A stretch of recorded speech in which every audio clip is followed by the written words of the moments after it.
Hello, everybody. Good evening.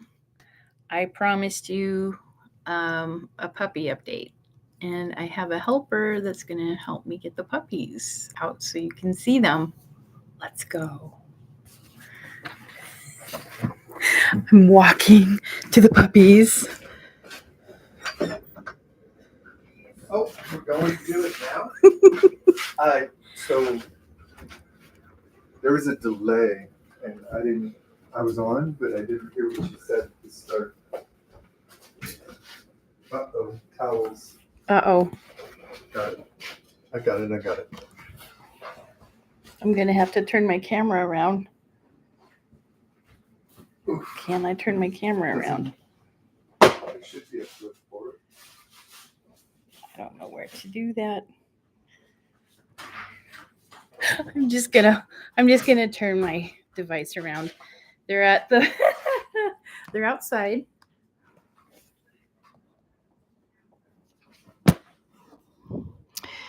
Okay.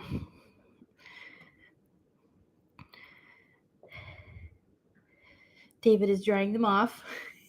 I don't know if they can see you through the window. The first one in is going to be Star. This is our little girl.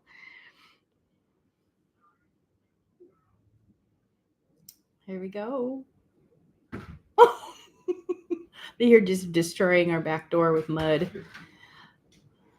Here comes Star. Hello. Hi. What you doing? Well, hi. Hi. Can people even see you? I don't know. Say hi to everybody. Say hi to everybody.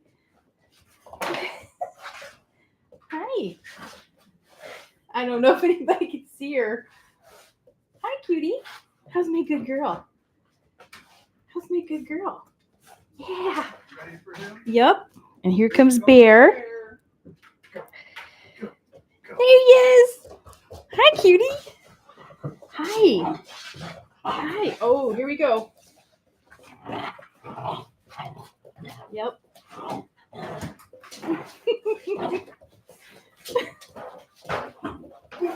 Got a tail. Always looking for snacks, too. Oh, checking the treat. See Nah, how good that's they okay. can sit? See how good they sit? Hi. Oh, yeah. Sit. Here you go, Ben. Here you go, Star. Oh. Pretty good. Pretty good. That's the rest of yours, girl. They're 3 months old, going on 13 weeks now. They're good dogs. They're a lot when they're together, but individually they're very well behaved so far. Yeah. Okay. Say bye to everybody. Say bye. Separate them. You need help getting out. Nah. I don't think so. Okay. Down. Open the gate for me. Yeah, I guess I do need help. Thank you. Yep. Okay. Should I crate them or lay them back up? Sure.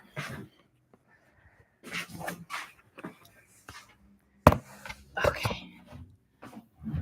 All right. Okay. Back in my quiet studio. I thought I'd read this really nice book that I used to love as a child, and it's called The Crane Maiden.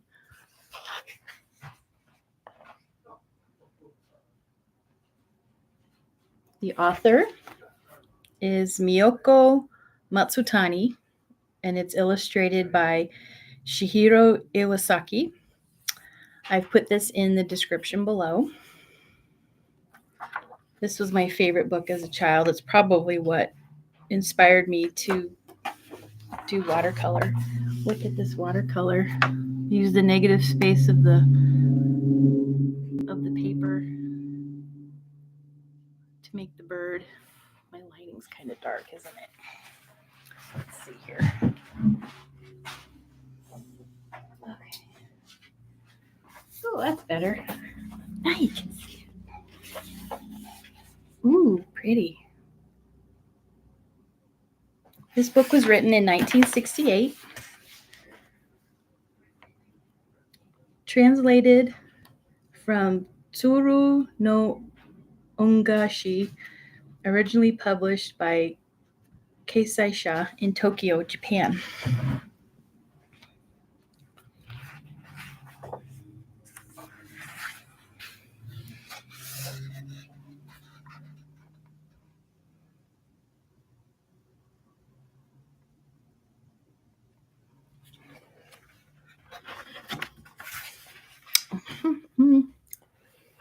Long years ago, at the edge of a small mountain village in the snow country of Japan, there lived an old man and his wife.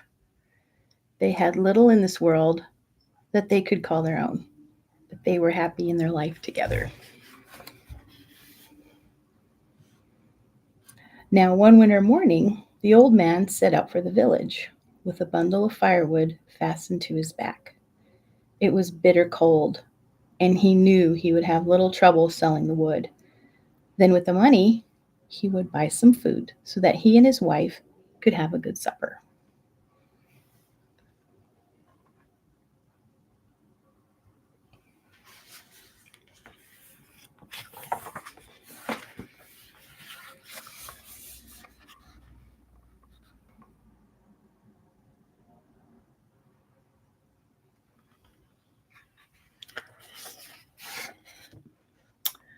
As the old man trudged through the fallen snow, he was suddenly aware of a fluttering sound and a pitiful cry of "Coo, coo."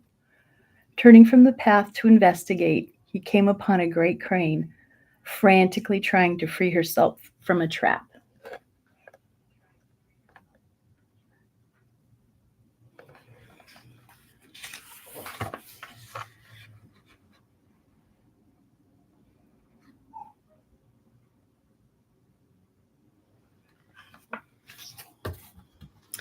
The old man's heart was touched with pity for the magnificent bird, and while he tried to soothe the crane with tender words, his hands released the cruel spring of the trap. At once the crane flew up, carefully calling, "Coo, coo," and disappeared into the snowy sky.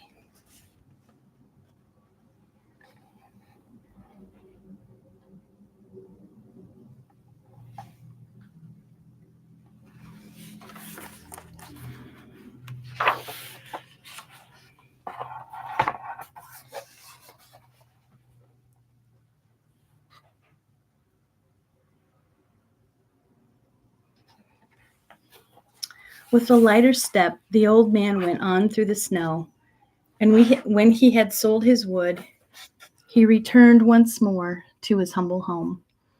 While his old wife busied herself with prepping supper, he told her about rescuing the crane. "That was a good deed," she said. "Surely the gods will one day reward you for your kind heart." As she spoke these words, there came a tapping on the door. The old wife hastened to see who was there, and upon opening the door, beheld a beautiful young girl standing in the swirling snow.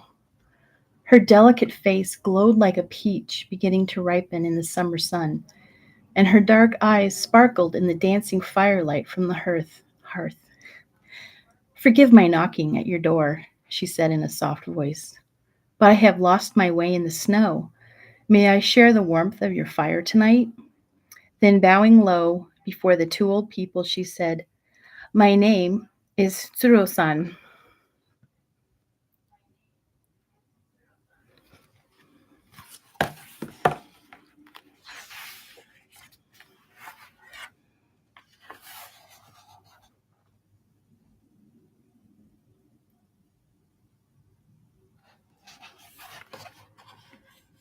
"Oh, you poor child," cried the wife. "Come in at once before you freeze in the bitter cold." They sat the girl down close to the hearth, and the old wife piled more wood on the flames so that the girl would soon be warm. The old couple shared their simple supper of hot porridge with Tsuro-san, all the time feasting their eyes on her great beauty. Then they gave her their bed with its warm quilts to sleep on, while they spent the night huddled on a pile of straw.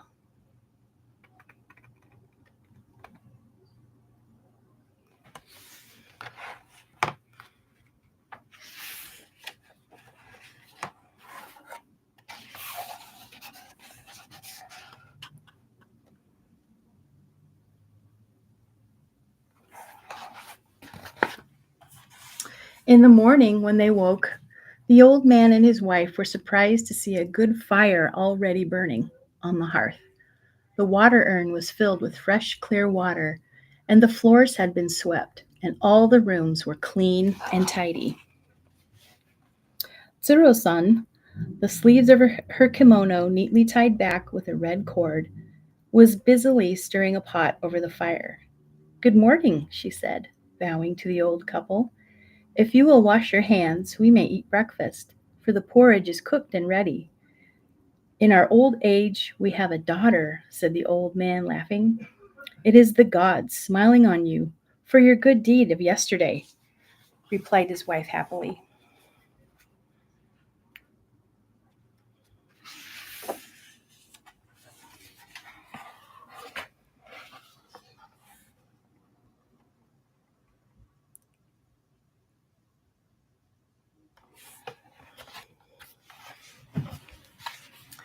The snow and bitter cold continued for many days, and so Tsuro-san stayed in the shelter of the old couple's home.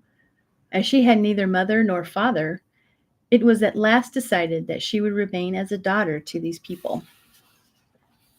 The children of the neighborhood were soon attracted to the house, as the girl was such a delight to be with. The house rang with happy laughter, and the hearts of the old man and his wife were filled with joy at the sound. Oh, why is that getting me off? I've read this story 1,000 times.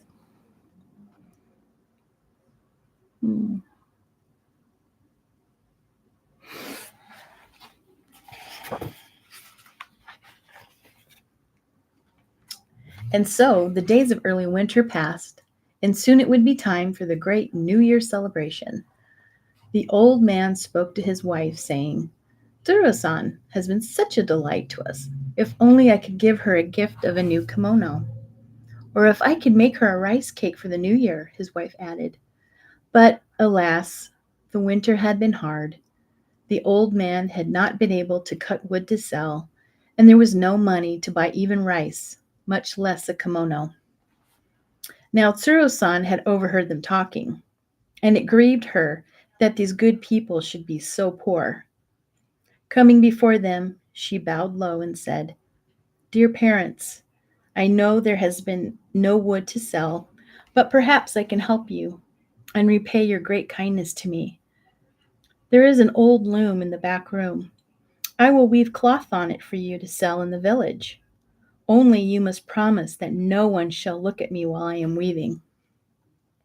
The old man and his wife thought this an odd request, but they readily agreed.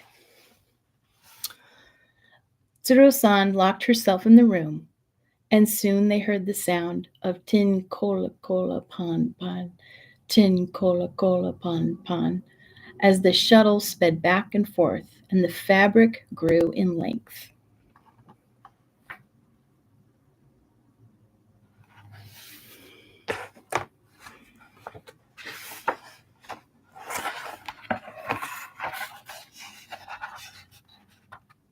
Now we're outside.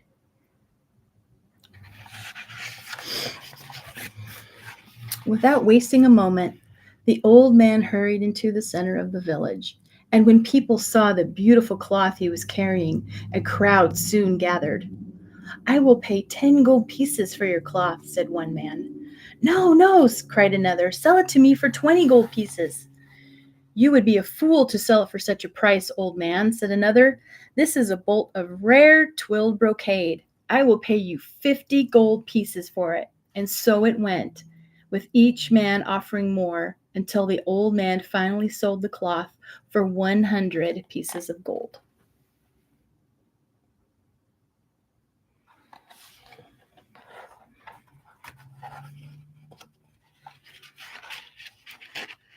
My book still smells old too.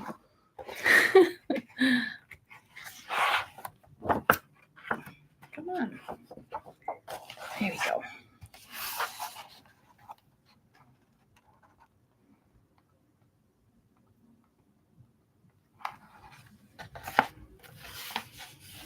Pausing only long enough to buy rice for rice cakes, a kimono for Tsuro-san, and a few delicious delicacies for New Year's Day, the man hurried home with his pockets jingling. Tomorrow, tomorrow is the New Year's Day, he sang. The New Year is the happy time, eating rice cakes whiter than snow, drinking sake that is smoother than oil. Then such a hustle and bustle there was as the old man and his wife prepared for the feast. As he pounded the rice, his wife made it into fine white cakes. And on New Year's Day, all the children came in for a great party with their friend, Tsuro-san.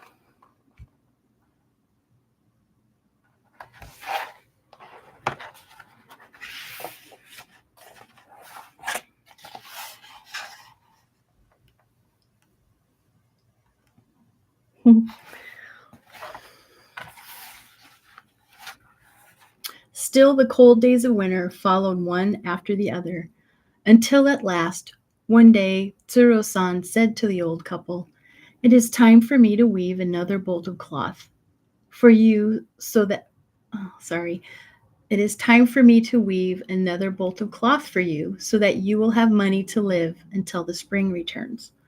But remember what I told you. No one is to look at me while I am working." Again, they promised that they would not, and the girl once more locked herself into the room and began weaving. Tin cola cola ban ban, tin cola cola ban ban went the loom. One day passed, and then the second. Still the sound of the loom filled the house. By now the neighbors had grown curious. "Is Tsuro-san weaving again?" asked one. "Ah, soon you will have more gold pieces to hide under the floor," said another with a smile and a wink. "The loom makes such an interesting sound," remarked the first one. "I would love to see what Tsuro-san is doing."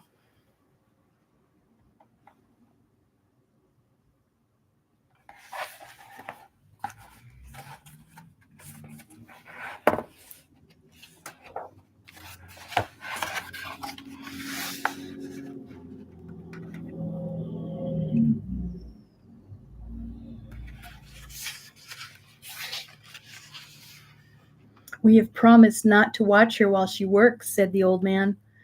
"What an odd request," cried one of the people. "I would not make such a promise to my daughter. You can believe me. What harm could there be in taking a look?" Now, in truth, the old woman had been most curious about Tsuro-san's weaving, and encouraged by her neighbor's remarks, she stepped up to a crack in the door. "Stop! Stop, old woman!" cried her husband, and when he saw what was happening, "Tsuro-san has forbidden it," but it was too late. His wife had already peeked through the crack.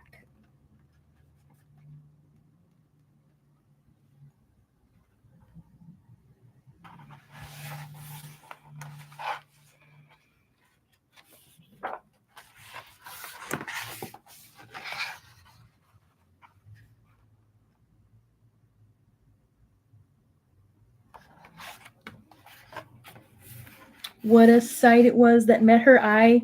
There, sitting at the loom, was a great white crane, pulling feathers from her body and miraculously weaving them into cloth.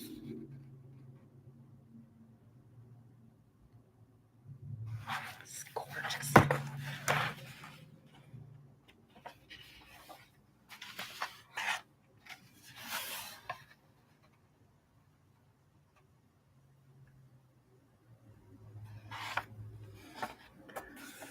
The old woman stepped back from the door, and before she could relate what she had seen, the door opened. Out stepped Tsuro-san, thin and pale, holding in her hands a half-finished bolt of cloth. "Dear parents," she said in a weak voice, "I am the crane you rescued from the trap. I wanted to repay your kindness by weaving you another bolt of cloth." Then her eyes filled with tears. "But now that you have seen me in my true form, I can no longer stay with you."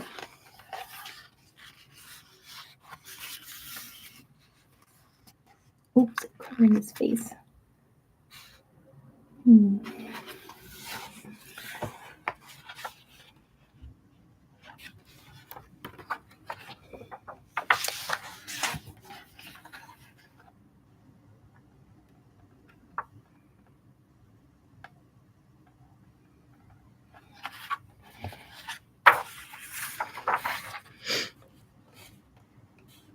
With this, she kissed the man and his wife tenderly and walked out of the house.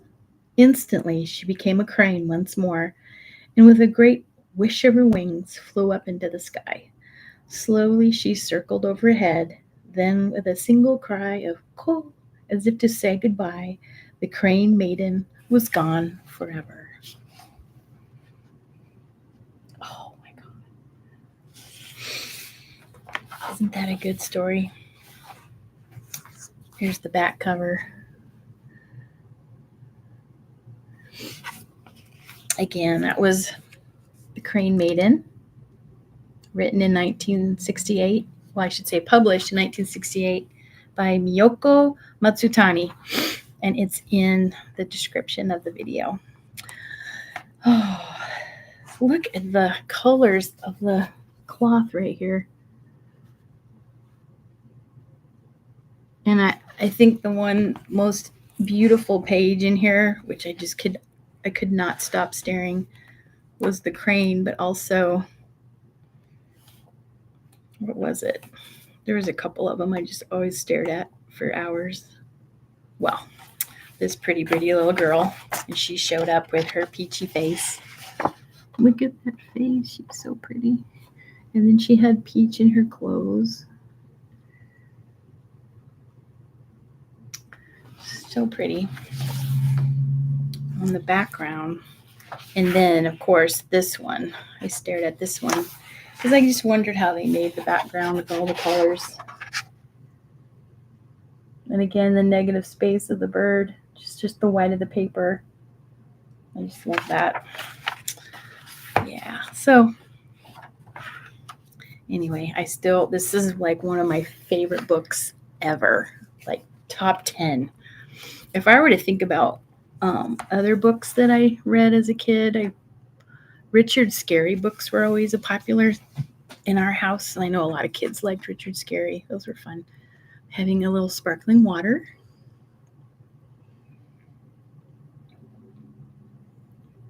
I have my comments on tonight. Oh, hello. Hi, Tracy. Hi, David. Nice. Thanks for coming.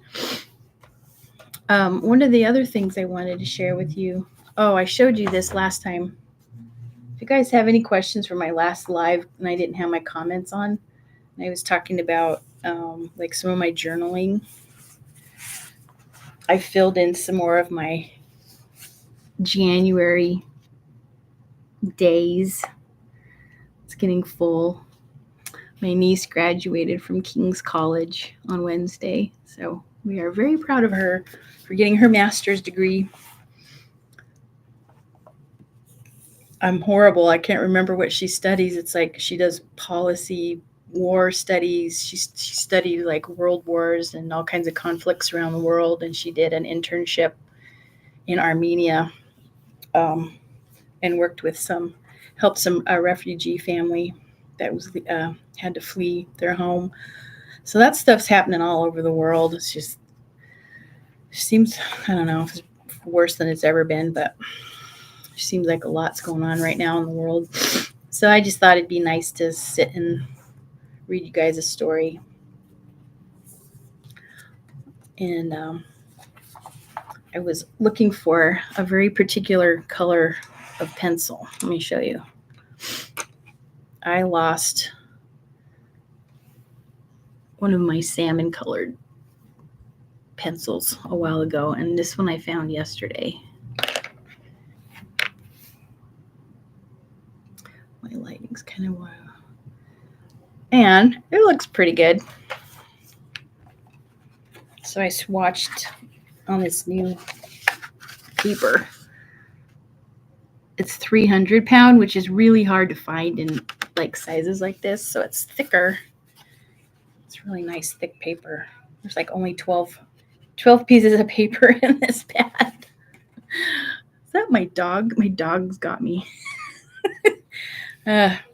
Puppies. Anyway, I swatched. I think this is this one. That's my new one.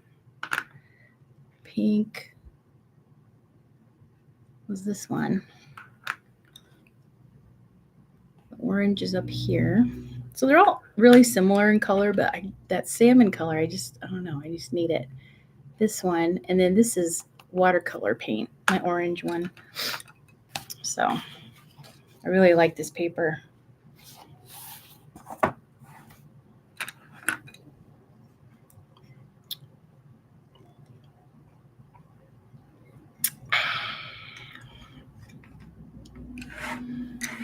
Guys, got any questions for me tonight? Tracy Repstock. I just saw your comment. I saw your name, Tracy Repstock. Tracy Repstock. Miss you, girl. Hope you're doing well over in your new house and all that good stuff, moving back home with your fam.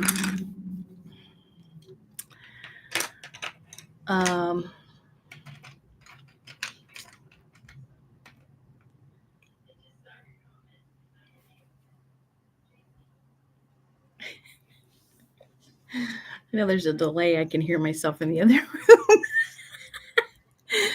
room.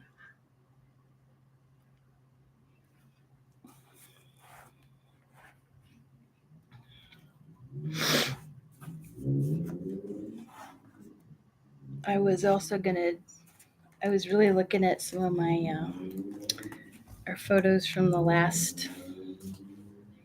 our trip when we went to Europe in May. It's good to see you, girl. Thanks for showing up. Thanks, David, for showing up. I was sharing some of our funny anecdotes from our trip, looking at pictures and stuff. And I am going to be sending you guys a newsletter with an update of like a blog post I did, going back to my journal writing back in 2014, the first time I went to Europe. And writing about cheese because National Cheese Day is coming up. And I thought it'd be fun to just kind of go back and revisit some of my memories of what I experienced. And yeah. Anyway, so that's going to be coming in the newsletter. And I thought it'd be fun to try to do an Instagram poll too, because I don't know how to do that, and just find out what people's favorite cheeses are.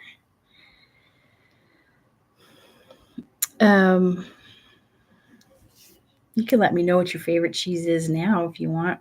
Mine is there is a cheese I found out has like some sort of little insects on the rind that help the rind age the cheese, and it's really orangey. It almost looks like a cantaloupe, and it's only in Europe. I think it's hard to get here. Whatever that stuff's called, I really like it. But I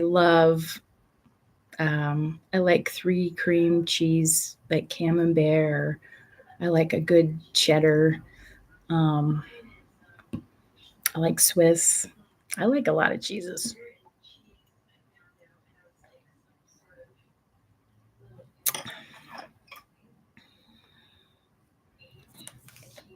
Anyway.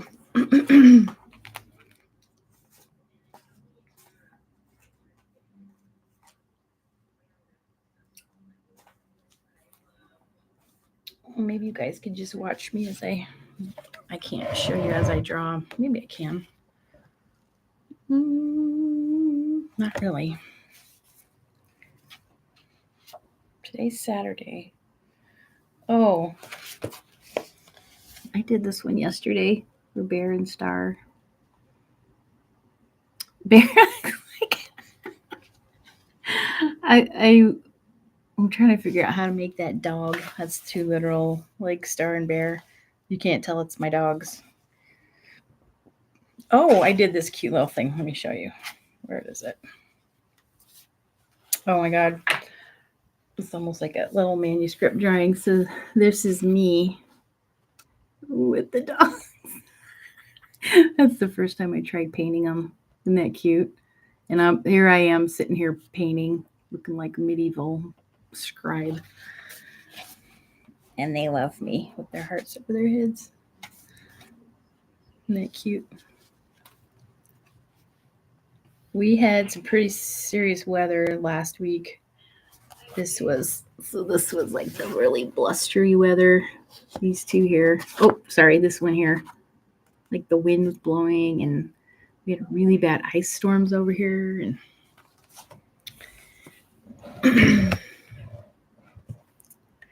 yeah. Mm-hmm.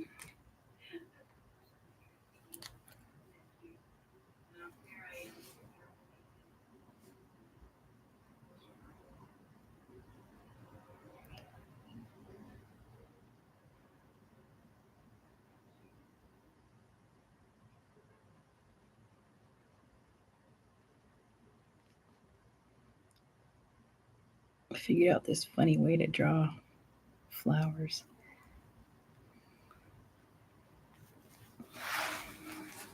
Actually, I did it the first time up here with this thing right there.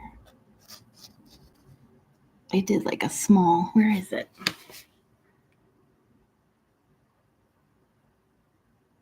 Yeah, I guess I did like a small swirl in the middle. And then I just made like a big, like here. I did like a small thing in the middle, and then I'm just kind of drawing these random like petal things and then making them a little bigger as I go around on the outside. I don't know why roses are one of those flowers is really hard to draw for me. Some people are really good at it.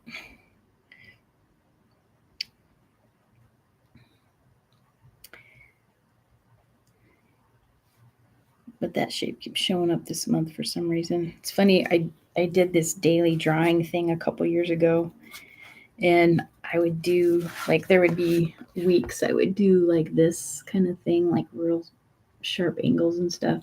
And then some weeks were just kind of random, like checks or whatever, and then just really abstract stuff. I just try not to think about it too much. I just kind of just draw.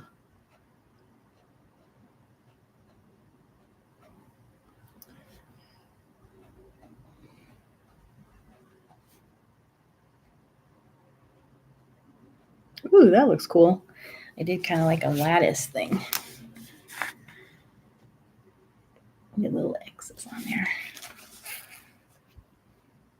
And then, of course, I will color this.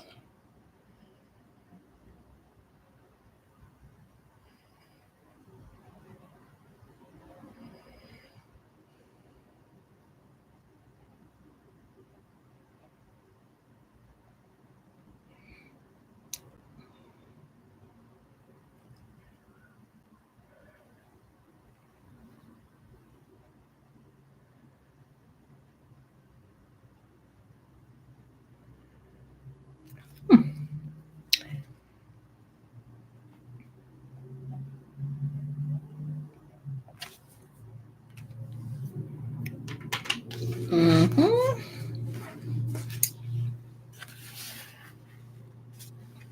Big. Can you see that? X's. I'm gonna try my new salmon color.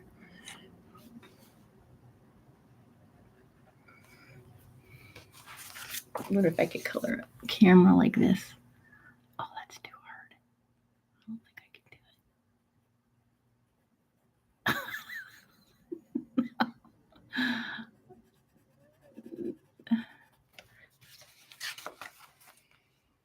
That's too hard to do. Oh my god, when I went to the art store yesterday, I don't know. I don't remember how long I was in there. I feel like it was an hour. I was looking at everything. And then I ended up just getting this and the little pad of paper. Not that I need more art supplies. I have plenty. But I was like, ooh, I need some of that and I need that. I gotta have red too. Where's my red? I really like these micron pens. Was it focusing for you? like the 01. That's like my preferred sketching size. When it gets to like 05, 005, that's really nice and fine, but it's really like, I think I might have pushed the tip of it. I don't even think you can see it. Oh God. Here. Yeah. Nope. Can't see it. Too thin. Very thin. Too blue. I don't know what the blue must be from the computer screen. And then I have a fat one. Where is it? 05 is a thicker one that makes a nice wide line. But I really like the 01. And I got the set that has the different colors in it. So the blue and the red, purple, a green. I even have a brown one. There it is. Got the brown one and a black one. I think it was a set of 6. Yep. So it came like in that set. And I tend to use the black and the purple more than the rest of them, but once in a while I'll grab the red and just draw with it, or the blue. Looks kind of cool. I did that on some of these here. There's that red. And my pencils are, I use the Faber-Castell. I'm gonna keep my face out of the way there. Polychrome.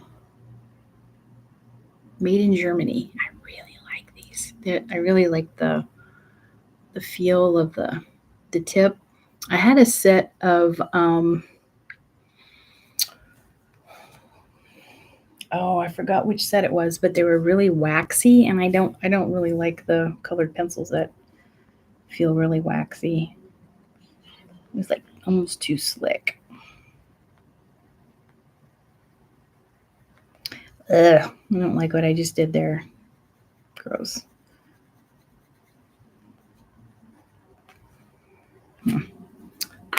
Eh.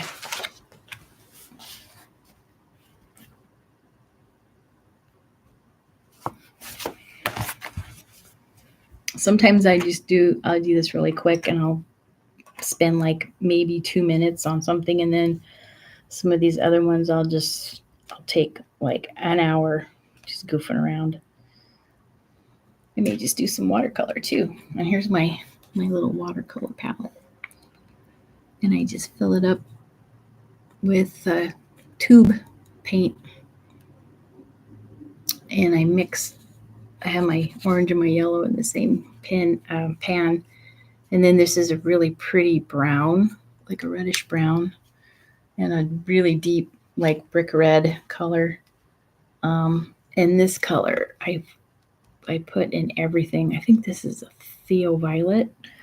That's like one of my colors. Like, if you notice when you play around with color and art and stuff, you might notice that you have the tendency to like more certain colors more than others. I used to kind of not fight it, but I always felt like, wow, it's not like traditional colors. It's not like what I was taught to use in school or whatever. And I don't care. I have a very specific color palette, and it's basically these with like a nice bright pink, like the one you guys see on like my social media and stuff. And I can't really find that color in a tube, so it's like I'd have to make it myself, and I don't have the right red. And I don't know, it's just something that I haven't thought about doing. But like this red mixed with white doesn't quite make the right pink for me. And this one doesn't either. So I'm not real happy with the pinks that I can make myself. And, so I was in the art store yesterday, and I didn't even think about it. And I guess I could have been looking for the pink or the red to mix with the white, and I didn't. Just thinking about it as I'm hanging out with you guys here. So I just went into my really light. I have like 3 greens in my pan here, like a really bright green, and this is almost a Kelly green here, and then a really nice dark green. Sure, Tracy. This one?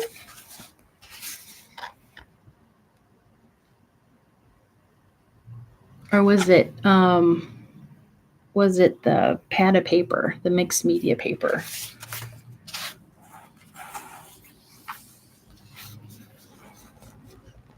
Strathmore 12 sheets. I think you can see the weight down here. Let's see, 300. Where is it? Sorry. 350. Wow. Yeah. You could take a screenshot. Let me know if I showed you what you wanted to see there. I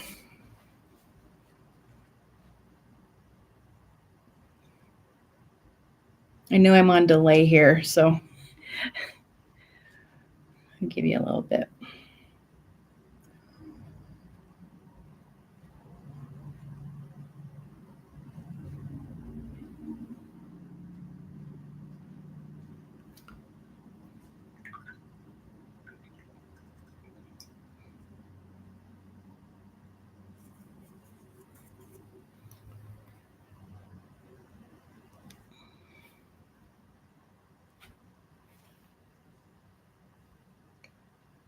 Simply, man, that's hard to read. I need to put these in my description. Simply Simmons around number 5.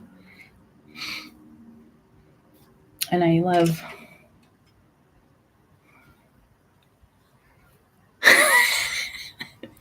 no kidding. Oh, this is Melinda's magic brush. Let's get it nice. It's not as fat as this one. I tend to use smaller brushes because I work so small all the time. I've worked larger. I have larger brushes. I have mural brushes, and that's fun too. Make big sweeping. Ooh, aged Gouda. Yum. Yum. Thank you. I'm going to include that in my cheese poll. What people are telling me they like.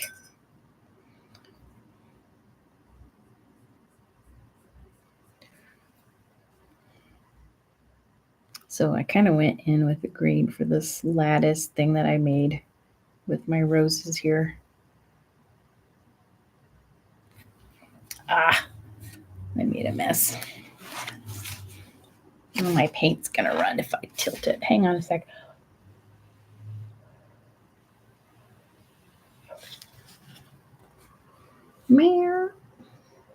It's almost like it's a trellis like hanging down from the top.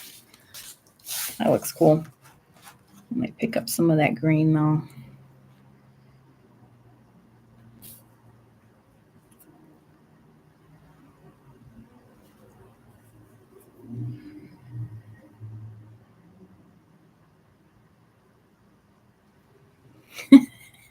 Du fromage.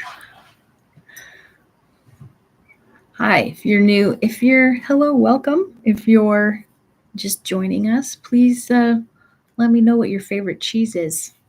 If you like more than one, that's cool too. I was taking a poll for National Cheese Day, which is next week.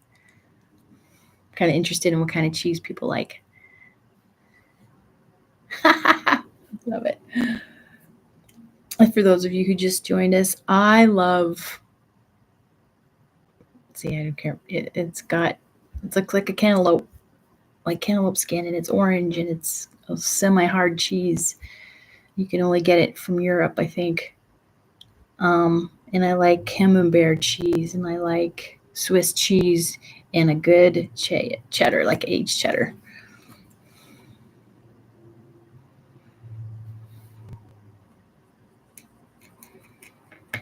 Mm. I'm going to have a recipe in my blog post too, but I won't tell you which one. But it's something that I experienced in France and I really loved it. It's super easy to make. So I found um, do you guys know the chef Jacques Papin who cooked with Julia Child on PBS for a long time? He's still going. He's got his little cooking show right out of his kitchen. I see his stuff on Facebook, but he's got a YouTube channel, and I linked to his recipe for the cheesy loveliness that you can make next week, any day of the week. The national, like national whatever days are always. I think they're funny. I like them, but I don't always participate in. Like if it's whatever day, National Pancake Day. um, that would be kind of fun to do on a regular basis, but I typically um, I don't because it's hard to keep track of all that stuff. But I picked the cheese day because I thought it would be fun to kind of dip back into my journals and talk about experiences I had in Europe and how it might relate to a national whatever day. And then the other one that I thought it would be fun to do is National Belly Laugh Day. I'm gonna have to find some good jokes or something for that, I think. So yeah. So last time I went live, I drew like 2 weeks ago. I drew myself in the TV. Look at me, I'm on TV. So I might do a little mini one today too, just to keep track of when I do it.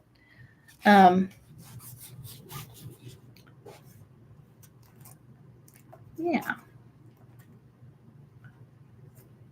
Anyway, what else is going on? Oh, I don't know. I really just wanted to see if you had questions and hang out. And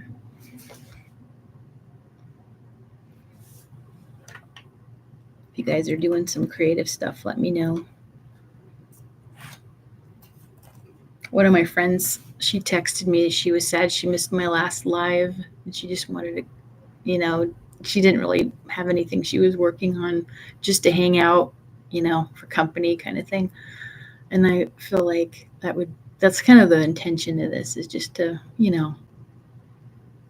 be chill, hang out, come as you are, whatever you're doing or not doing. She was going to bring a glass of wine and just, hang out. I thought that was cool. So, cheers to that with my sparkling water tonight.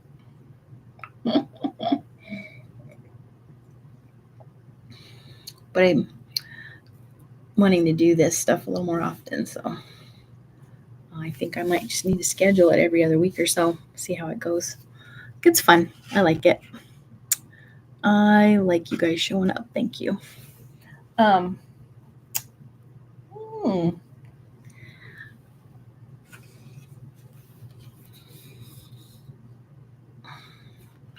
No, I don't know.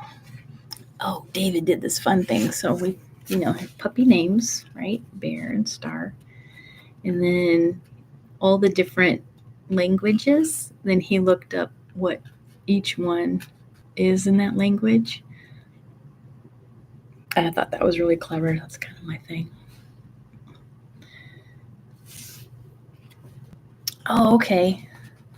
Thank you. Um, um, I didn't want to call Bear Bjorn. Bjorn Borg, I remember, like a tennis player. That's the only Bjorn I can think of. Baby Bjorn. I like baby clothes and stuff. Oh.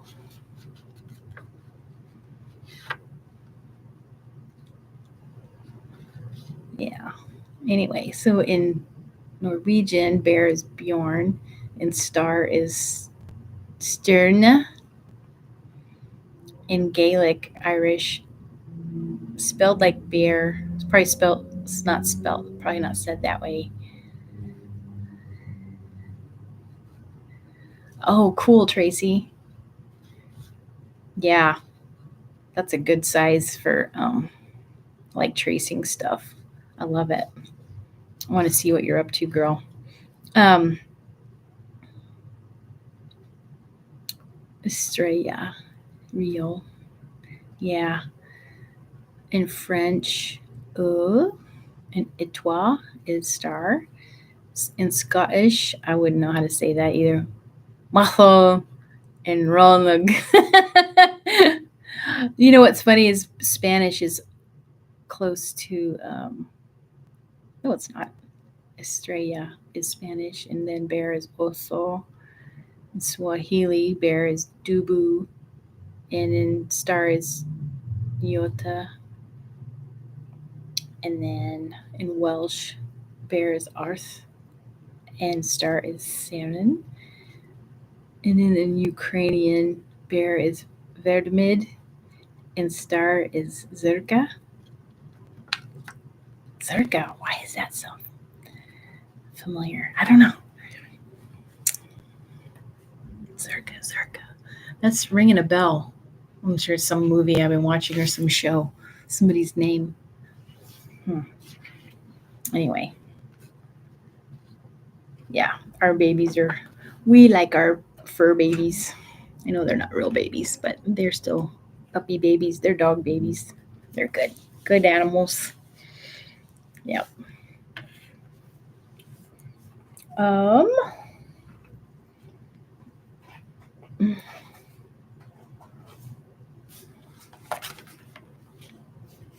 I really like stickers. Look at these happy birthday stickers.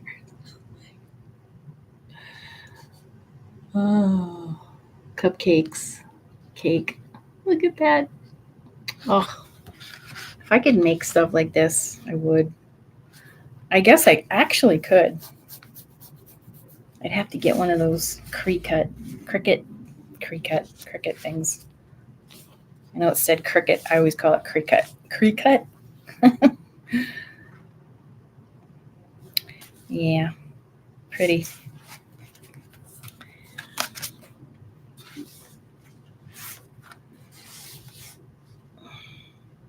I could put this in the chat again because I bought this from an artist in Mississippi named April Corbett, and her shop is called Upstate Mississippi. And I'll make sure that I put that in the description again. The paper she uses is just, it's really nice. Close to mixed media. It can take paint if I don't put too much water on it, but it takes marker and it takes pen really well. So, and I'm still not very far with I got March done. I showed you that last time. But then April, I'm still working on. I haven't finished April yet. My two little templates. Oh, and I did put my puzzle in here. I showed you guys last time. I got that taped in there. I actually drew it and then I cut it. Or did I cut it and then I drew it and then I cut it apart. And then I added those little borders. Like different little squares and dots and X's and stuff. So, yeah.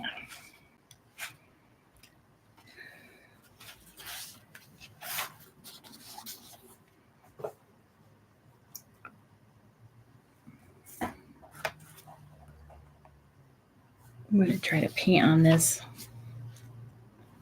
I did a little bit, but I'm going to see. How does it do? I'm going to take my round and not stick it in the drink I'm drinking. Put a little water on the paper.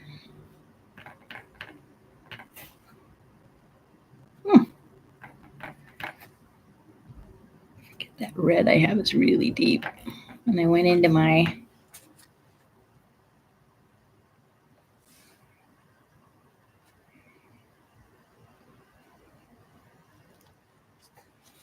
my favorite tube watercolor. I love Grumbacher. If I tip this, it's gonna spill. Okay, I won't go too far. Yeah, if I knew where my tubes were, I usually just squeeze them out like this. Yeah, that's a good one. And I buy the small ones so that I can get lots of different colors. I don't really like to mix my own paint because I'm lazy. Um,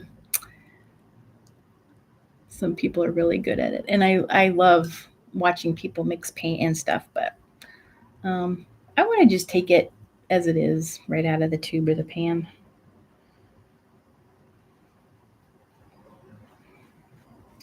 Yeah. Trying to think if I tried any other watercolors. Um,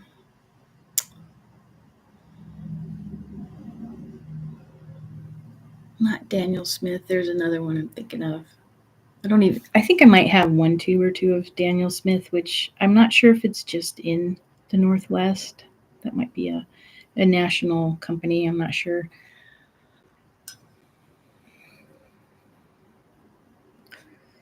Huh. Okay. So how's that taking the water? That thick piece of paper. Oh wow, pretty well. So I put quite a bit of water on there, and then I put some paint on it. Oops. And it's just running all over the place, and I'm scared it's gonna drip on my computer. There you go. And then, so then on the back side, you can't see anything. Oh, yeah, that's really good. Wow, I could really go in there. Okay, let's do that. I'm gonna really put some water on here. I'm gonna let it sit here.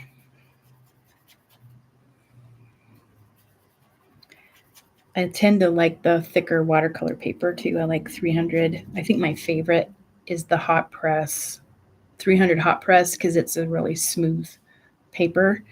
Um, and it can be very expensive if you buy a big sheet of it. Um, and then the smaller pads, I tried to find that kind of paper in like a pad like this size, and the store I was in just didn't have it. Okay, so I put a whole bunch of water on there. Oh, there you can see it a little bit there, right here. Big puddle of water.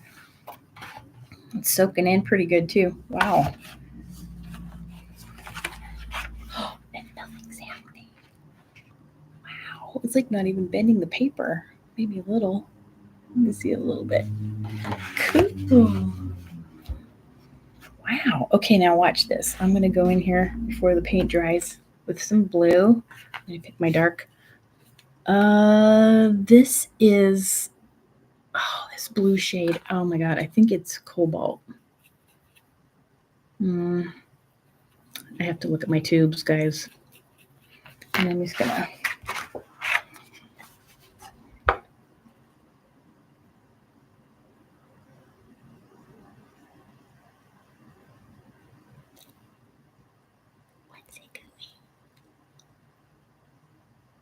Ooh, that looks cool. Okay, now I'm going to turn it over, let it go the other way. So I turned it over. You can see gravity is your friend. That looks cool. Ooh, where's it going? Where are you going? Okay. So I could go in there with another color. Why not? Let's see. Let's go. Ooh, that looks neat. I'll pick my favorite.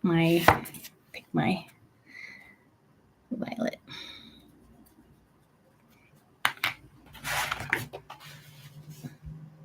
It's a total experiment with you guys. What? Too thick.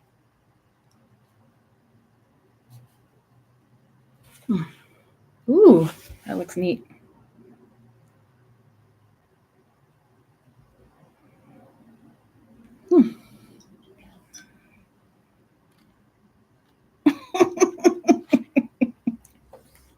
Thanks for the hearts, guys.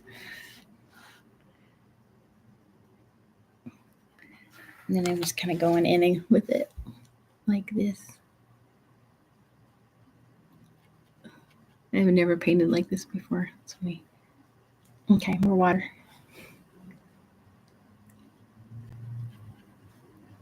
Backwards and ooh.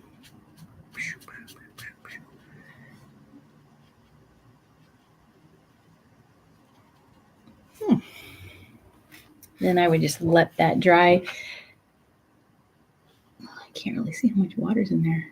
Oh, there you go. Still wet. Yeah. Wow, I like this paper. It's smooth too. So it can really take some ink and water, and it's not even bending. Oh, wow, it's impressive. Awesome. Well, I went over my hour, guys. Thank you for joining me, and I will see you guys in the next video.